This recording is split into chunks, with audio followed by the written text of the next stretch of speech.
Laugh trip na naman. Yung mga madlang people sa naging hirit ng phenomenal box office star na si Vice.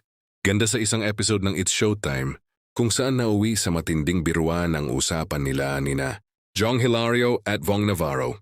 Nagsimula ang kulitan nang mapansin ni Vice ang OTD ni Vong. Agad, niya itong ikinumpara sa karakter na ginampanan ni Robin Padilla sa blockbuster movie na Maging Sino, Kaman noong 1991, kung saan nakasama nito si megastar Sharon Cuneta. Doon na lalong uminit ang biruan nang biglang humirit si Vice. Ang galing. Magaling talaga to, idol ko to eh. Nakakapagpasaya ng bata sa bilibid. Agad itong ikinatawa ng kanyang mga kasama sa programa, pati na rin ng mga manonood na nakasubaybay sa eksena. Dahil sa naturang hirit, marami tuloy ang napaisip kung ano, kaya ang magiging reaksyon ni Robin kapag nakarating sa kanya ang biro ni Vice.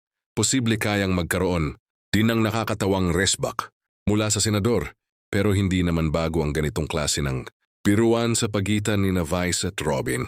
Matagal nang magkakilala ang dalawa at naging magkasama pa bilang mga hurado sa Pilipinas Got Talent Season 5, kung saan ilang beses ding nasaksihan ng publiko ang kanilang kulitan at magandang samahan. Naibahagi rin noon ni Vice na naging mabait sa kanya si Robin, kaya sa kabila ng kanilang mga biruan at patutsada sa telebisyon, may respeto at pagkakaibigan pa rin sa pagitan nila. Kaya naman ngayon, marami ang naghihintay kung makakarating kay Robin ang viral na hirit ni Vice ganda. Kapag sumagot kaya si Robin, makakabawi rin kaya siya sa banat ni Vice?